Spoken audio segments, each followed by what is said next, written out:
ಗುಂಡ್ಲುಪೇಟೆ ತಾಲೂಕಿನ ಬೇಗೂರು ಹೋಬಳಿಗೆ ಸೇರಿದ ಅಗತಗೌಡನಹಳ್ಳಿ ಗ್ರಾಮದ ನಿವಾಸಿಯಾದ ಶಿವಸ್ವಾಮಿಯವರ ಗ್ರಾಮ ಠಾಣಾ ವ್ಯಾಪ್ತಿಗೆ ಬರುವಂತಹ ಜಾಗವನ್ನು ಅಕ್ರಮವಾಗಿ ಖಾತೆ ಮಾಡಿಸಿಕೊಂಡಿರುವ ಹಿನ್ನೆಲೆಯಲ್ಲಿ ಶಿವಸ್ವಾಮಿಯವರ ಮನೆಯ ಹಿಂಭಾಗದಲ್ಲಿರುವ ಸ್ವತ್ತನ್ನು ಅವರ ಗ್ರಾಮದವರೇ ಆದ ಮಹದೇವಪ್ಪನವರು ಅಕ್ರಮವಾಗಿ ಖಾತೆ ಮಾಡಿಸಿಕೊಂಡಿರುತ್ತಾರೆ. ಈ ವಿಚಾರವಾಗಿ ಸಂಬಂಧಪಟ್ಟ ಗ್ರಾಮ ಪಂಚಾಯಿತಿಗೆ ತಕರಾರು ಅರ್ಜಿ ಸಲ್ಲಿಸಿದರೂ ಸಹ ಯಾವುದೇ ಪ್ರಯೋಜನವಾಗಿರುವುದಿಲ್ಲ. ಹಾಗೆ ಭಾಗ್ಯ ಮತ್ತು ಅವರ ಸಂಬಂಧಿಕರು ಇವರ ಜೊತೆ ಗಲಾಟೆ ಮಾಡಿಕೊಂಡು ತುಂಬ ತೊಂದರೆ ನೀಡುತ್ತಿರುತ್ತಾರೆ. ಸದರಿ ಜಾಗದಲ್ಲಿ ಗ್ರಾಮಸ್ಥರು ತಿರುಗಾಡುತ್ತಿದ್ದು ಈ ತಿರುಗಾಡಲು ತೊಂದರೆಯಾಗುತ್ತಿರುತ್ತದೆ.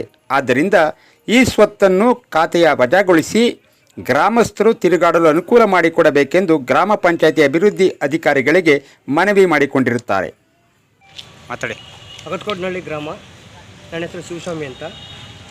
ನಮ್ಮ ಅಗತಗೌಡನಹಳ್ಳಿ ಫಸ್ಟು ಬಿಲ್ ಕಲೆಕ್ಟ್ರಾಗಿ ತಮ್ಮ ಹೆಸರಿಗೆ ಗ್ರಾಮ ಠಾಣೆ ಜಾಗನ ತಮ್ಮ ಹೆಂಡತಿ ಹೆಸರಿಗೆ ಖಾತೆ ಮಾಡ್ಕೊಂಡು ನಾನು ಕೇಳಿದಾಗ ಗಲಾಟೆ ಮಾಡ್ಕೊಂಡು ಇದು ನಿನ್ನ ಜಾಗ ಅಲ್ಲ, ಇದು ನನ್ನ ಜಾಗ ಅಂತ ಹೇಳಿ ಮತ್ತೆ ಪಿ ಡಿ ಹೋದ್ರು ನಮ್ಮ ಅಗತಗೌಡನಹಳ್ಳಿ ಪಂಚಾಯತಿಗೆ ಕೇಳಕ್ಕೆ ಹೋಯ್ತಲೇ ನಿಮ್ಮ ಅಪ್ಪಂದ ನಿಮ್ಮ ಅವ್ವಂದ ಅಂತೆಲ್ಲ ಗಲಾಟೆ ಮಾಡಿ ಎಸ್ ಪಿ ಮೇಡಮ್ ಹತ್ರ ಪೊಲೀಸ್ ಬೇಗೂರು ಸ್ಟೇಷನ್ ಎಲ್ಲ ಕಂಪ್ಲೇಂಟ್ ಕೊಟ್ಟು ಈ ಜಾಗನ ರದ್ದುಪಡಿಸಿ ಅಂತ ನಮ್ಮ ತಿರುಗಾಡೋಕ್ಕೆ ನಮ್ಮ ಗ್ರಾಮದವರೆಲ್ಲ ಸೈನ್ ಹಾಕ್ಕೊಟ್ಟಿದ್ದಾರೆ. ಆದರೂ ಕೂಡ ನಮ್ಮ ಅಧಿಕಾರಿಗಳು ಇದಕ್ಕೆ ಏನು ನಮಗೆ ಯಾವುದೋ ಜಾಗ ವಿಚಾರದಲ್ಲಿ ನಮಗೆ ಯಾವುದೋ ಅಕ್ರಮವಾಗಿ ಮಾಡಿರೋದಕ್ಕೆ ವಿಚಾರಕ್ಕೆ ನಮಗೇನು ಸಾಲ್ವ್ ಮಾಡಿಕೊಟ್ಟಿಲ್ಲ. ಇದಕ್ಕೋಸ್ಕರ ನಾನು ಪೊಲೀಸರು, ಪಂಚಾಯತ್, ತಾಲೂಕು ಪಂಚಾಯತಿ, ಇಒ ಆಮೇಲೆ ಎಲ್ಲರಿಗೂ ಹೋಗಿ ನಾನು ಗಮನಿಸಿದ್ದೀನಿ. ಆದರೂ ಈಗ ಸುಮಾರು ಒಂದು 10 ಅಡಿ ಜಾಗ ಬಿಡ್ತೀನಿ ಅಂದ್ಕೊಂಡು ಮಹದೇವಪ್ಪ ಅನ್ನೋ ವ್ಯಕ್ತಿ ಇವಾಗ ಗ್ರಾಮದಲ್ಲಿ ಯಜಮಾನರುಗಳಿಗೆ ಹೇಳ್ಕೊಂಡು ಈಗ ಬರ್ತಾ ಇದ್ದಾರೆ. ಅದಕ್ಕೋಸ್ಕರ ನಮಗೆ ನ್ಯಾಯ ದೊರಕಿಸ್ಕೊಳ್ಬೇಕಾಗಿ ನಾನು ಕೇಳ್ಕೊತಾ ಇದ್ದೀನಿ.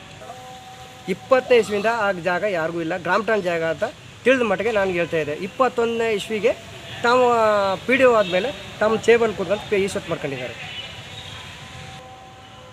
ಈ ಸ್ವತ್ತನ್ನು ರದ್ದುಗೊಳಿಸಿ ಗ್ರಾಮದ ಜನಗಳಿಗೆ ತಿರುಗಾಡೋಕ್ಕೆ ಈ ಸ್ವತ್ತನ್ನು ರದ್ದುಗೊಳಿಸಿ ಇದಕ್ಕೆ ನ್ಯಾಯವನ್ನು ಕೊಡಿಸ್ಬೇಕು.